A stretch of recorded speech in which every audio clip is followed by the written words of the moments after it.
Welcome to Saroca Speaks, coaching minds and elevating careers. We're so happy to have you here. We hope that you enjoy this episode and that it supports you to put your potential in motion. What's up, everyone? This is Saroca Speaks. I am your co-host. My name is Emily Haruko-Lieb, and I am here joined today by my lovely co-host. It's Claire. And today is a part one of a two-part series called Us versus Them. Today, Claire and I are going to be diving into the intricate topic of equity, the history of, women in business, women's roles in the home, the evolution of their own financial autonomy. What else are we covering, Claire? Tell us more about this intricate topic of us versus them. Yeah, I think it is such an interesting topic. It is so controversial as well, right? The us versus them sort of, I don't even want to say it's a mentality, it's a way of life. And it has been a way of life for women and men for many, many decades. And in preparation for this episode, Emily and I were doing some research around sort of the rights of women versus men historically. And Em, I know that you came up with some really eye-opening facts that actually I was not aware of until you brought it up. And I'm slightly gobsmacked. Why don't we start with the woman's right to vote? Okay, hold on. I want to back up for a sec. Let's give some more context to this conversation, and to what part one will entail, and then how we envision part two to unfold to get our viewers excited. So for our viewers, our listeners, but you might be viewing, there is a video version of this if you're streaming audio only. Anyways, I digress. Claire and I know each other from having been one of, few females when I joined the iGaming industry just over around 15 years ago, 16 years ago now, I guess. And of course, we hit it off like a house on fire in terms of like a friendship. And then, 2 years ago, we started working together. But, one of the things we have in common is that we're both women or have been women in male dominated industries. Actually, both of us predominantly for most of our careers. And I remember back in my beginning days of iGaming covering the very first Women in Gaming Awards put on by Clever Duck Media, to which they're about to have, I think, their 12th, I think, annual gala. And this is absolutely nothing to do with them as organizers or anything, but this was the first sort of like, flagship event that was like highlighting women in the gaming industry, in a male dominated industry. And there was a part of me that thought I just noticed this polarity inside myself. There was this part of me that was like, oh, really cool. Like, one, we're covering the very first of this event. I'm excited to see what happened. It was, I think there was maybe 7 or 8 round tables in a conference room in some London hotel at the time. Now the event's grown much larger, of course. And there was also this part of me that felt really cringy, if I'm honest. I didn't love the highlighting of I don't even, it's hard to articulate, and I'm pretty good with words, but it was hard to articulate this feeling of like highlighting, or that we need to celebrate that we're here. I've sat with this for like over a decade. I'm in this inquiry, and Claire and I are part of a CEO group, and we're part of a women in gaming group, and we're a female owned and operated company.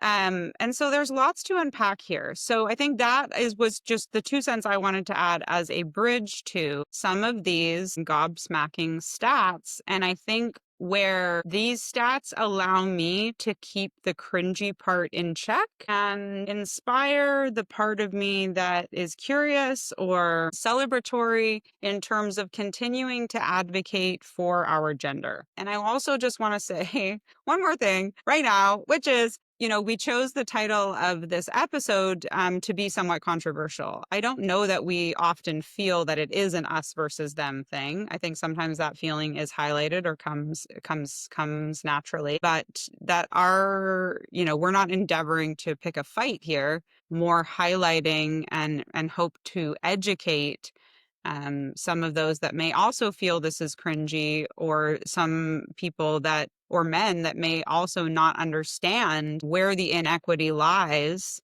and why initiatives like this exist in the first place. No, thank you for adding a little bit more context. Actually, I got so excited with, like, oh my God, I just learned something new and I had no idea that I just got spaghetti brain coming into this episode. But I can also relate to that. I've had multiple conversations over the years, not just about those awards, the Clever Duck Awards, because I do, we do need to recognize and celebrate when people do incredible work. And for me, I get how it can feel icky to some people, but having never had a woman mentor or a woman role model, for me was finding it was having a platform to celebrate actually the incredible women in the industry. And so I understand why you feel that way, and actually a lot of other people do feel that way. But for me, because I didn't have that opportunity, as we say, grew up in the industry, I'm nearly 20 years now, it was really the only place that I thought it was a safe space to celebrate all the accomplishments and really celebrate, and come together as a community. So that's where my perception of the awards, and like you say, this isn't about Clever Duck, because I think what they do is great, and they do so much for charity as well, and they really, have created something incredible. But it was that concept, it was the first concept to, Exactly. That's my point. yeah, it was just women only. And now there is so much more, like you mentioned, with the women WhatsApp groups and communities and the GGWs and things like that. But they were the first ones to bring this where it was gender specific. Yeah, wonderful.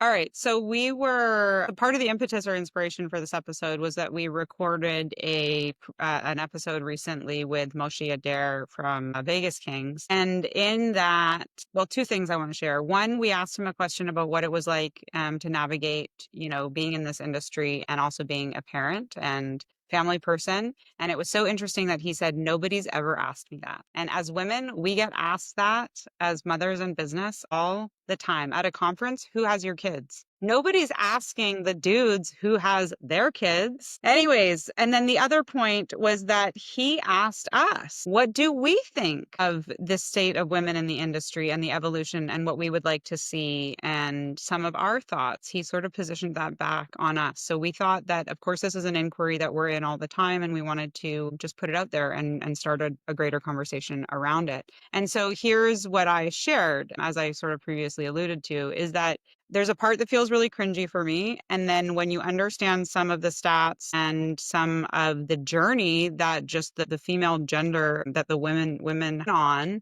I'm just getting caught up in my words now because I'm like, I'm respecting all genders here. I'm endeavoring to, in this conversation, I should separate those. I respect all genders. And in this conversation, we are talking about the evolution of women's rights, essentially. So, with that being said, there are stats like, for example, in Canada, women have only been able to have a bank account for 61 years.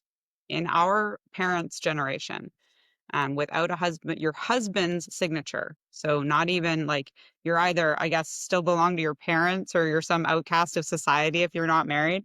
But without your husband's signature, 65 years ago, you wouldn't have been able to get a bank account as a woman. It's atrocious, in my opinion. So Claire, like, okay, you're going to take us through some of the stats, but I want you to also share your personal experience in learning some of these stats as a woman. Yeah. Yeah, you're right. So having that bank account without your husband's signature in Canada was 1964. And I just don't, like, it's almost the year that my mum was born, right?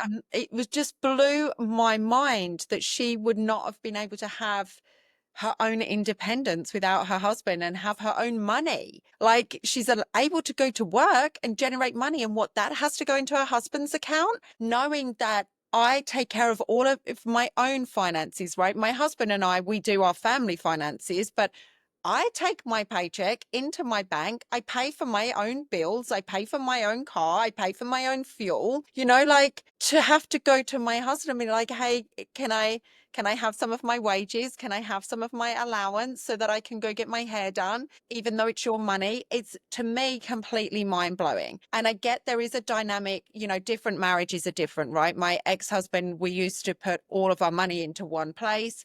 And I have a lot of friends that do that, and that works for their marriage.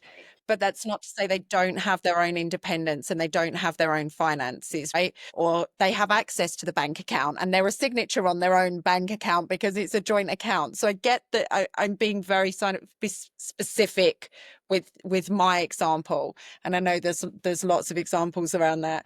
But to have a credit card was 1974 in UK, US, and Canada. Women could not have a credit card until. It to me just speaks to, like, I don't even want to bring the word patriarchy into the conversation, but I guess it's kind of hard not to, because there's this way in which the world is constructed for men.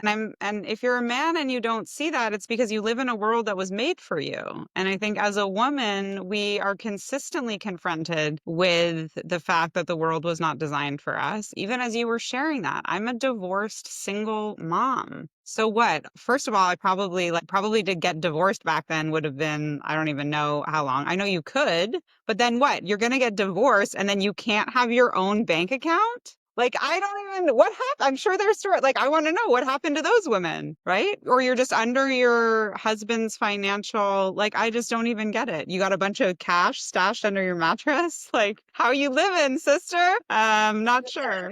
Maybe it goes back to your dad, right? Oh, well, your dad, my dad now has to be the one in control of my money. Like, it's mind blowing to think about that. And like you say, I'm really wish we'd have looked into that, because yeah, that's insane for me. So I think when we think about things that are happening in the world, you know, like in the States, Roe v. Wade being overturned, for example, like we're taking away women's rights. And I don't mean to get political, but I'm getting political in the sense of, what it means for women's rights and sovereignty and, respecting the individual, especially through a democratic lens.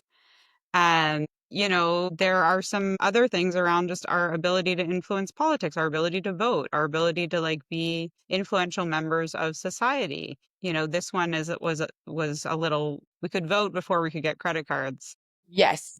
but still Yeah. not even that long ago. What was the date? No, in the US, it was 1920 nationally. In Canada, 1918. And in the UK, between 1916, 1917. So again, it's what, 110, Yeah. 120 years.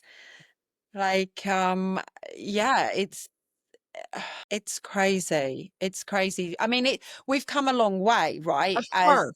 Yeah. we've come so far, but there's still so much growth that we can do. And that's why, I think the conversation when Moshi switched it on us really sparked something in me, and something that I didn't bring up. Actually, this is separate to the stats, but I know that we wanted to talk about this, about being how working mothers are perceived in the industry compared to male counterparts. And one of the things that happened to me when I was pregnant with my first child is that I interviewed for a new role when I was 10 weeks pregnant. So officially and legally, I don't have to say anything, right? It's 10 weeks. So it's not even, I've had no scan or anything like that. But I value my reputation and my integrity. And so they had verbally offered me the role in the interview. And so I called the recruiter, and he said, you've done a great job. They really want to offer you the role. Da, da, da. And I said, listen, I have to tell you something. I said, I have to be honest about this. I don't want to mislead anyone. I have found out I'm pregnant. I'm 10 weeks. I said, I don't officially have to tell you anything. I was like, but I am, because that's the kind of person that I am. And I don't want to come into the business and then in 2, 3, 4 weeks be like, hey, by the way, I'm popping out a baby in 6 months. And they kind of retracted the offer and did nothing. 6 weeks went by. So by this point, I think I'm like now about 18 weeks. I get a phone call from the recruiter, hey, you still looking? I said, yeah, I am, because I was just licking my wounds for a while on the sofa. And he said, okay, well, they'll offer you the job on a temporary contract until the baby is born, and they will offer you half the salary that you were originally offered. for the role. I swear to God, that happened to me. And I was like, are you joking me? Are you joking? This is just disgusting behavior. Like, I didn't even need to own up to this. And I did because I'm a decent person. And because I'm a decent person, you're now coming to screw me over. Well, clearly not the right fit or a culture that you would want to be a part of for sure. Yeah, yeah. But by the flip side, I then went to a startup. So I got hired by a guy that I then worked for 10 years. And he hired me whilst I was pregnant, and I helped him grow his business into a 7-figure business. And it was like remarkable that he took that chance on me, and it paid off. And he was a very, he was a great person to work for. But yeah, it was just so, I think that would never have happened to a man that went in and said, oh, my wife's having a baby. They'd be like, great, no worries. Like, everything is fine. I was totally competent at doing that job. And I proved that by going and running the other guy's business. Yeah, Yeah. as you should. Just really flabbergasting, actually. Totally, totally crazy.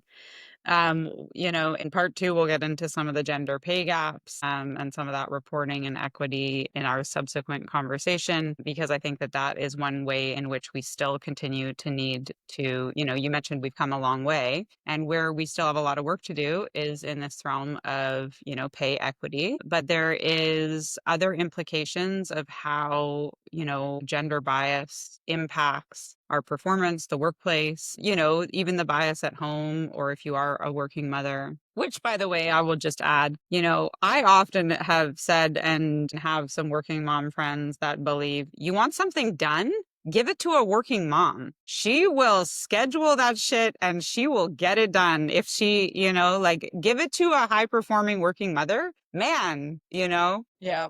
yeah. Anyways, I digress there. Again, these are generalist statements and from our perspective. But one of the other ways that, this gender bias, for example, has impacted the workplace, or is bleeding into to today's day and age. There is a case study called Howard versus Heidi that takes a female, that is the case study of a female Silicon Valley executive. And what they did was they presented the case study to two control groups, in one of them not changing a word, in the other one changing only Heidi's name to Howard. So the exact same case study, simply with a very gender specific name. And here's what they found: that Heidi was competent, but nobody wanted to work for her. She was not considered likable.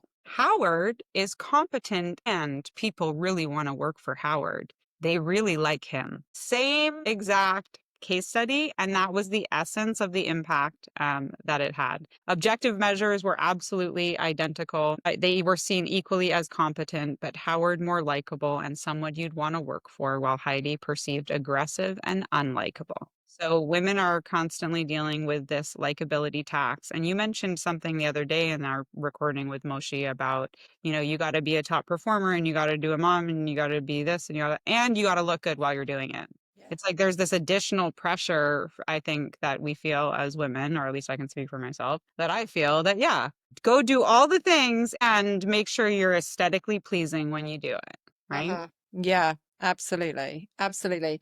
And we've noticed that actually at some of the conferences. And it's funny. It's funny to me because I'm now 20 years in, and I don't, I feel the pressure to look great, of course, but I look down at people's feet and I think, oh my God, why are you like, how are you still doing that? Right? How I rock up, I've got beautiful trainers on, or maybe a pump on. I barely wear ballet pumps anyway, but yeah, I just think life is too short for really sore feet. And yet there is Not walking you do at those conferences. I do see that too. I mean, I just listen, like, if that's a personal challenge or a growth edge for you, but if you're suffering, please don't suffer. Please don't suffer on account of your own personal choices. Yeah. But it is a perception of like, oh, I've got to look this way, and like the image. I'm not professional or business-like if I don't have a heel on. And it is something I feel like, has come through the generations somewhat, but there is still, for me, I had to do a lot of work around getting over that. And And that came from medical conditions. I couldn't physically wear heels like I used to anyway, but I had to do a lot of work. Like, it's okay. I am still a professional businesswoman, even wearing flats. Or even, I love it that Kelly Keynes always rocks up in sparkly trainers. I love that about her. That's like her signature. She has got an incredible career. And And yeah, it's not because she did or didn't wear high heels. exactly. Well, Yeah. lots to consider and lots to ponder here. Listen, we really simply wanted to, plant a seed here. So thanks so much for listening and joining us today. We look forward to seeing you again really soon. This is Emily, This is Claire. and we're so excited that you are here on this episode of Saroca Speaks. We will see you next time. Thank you. Thanks so much.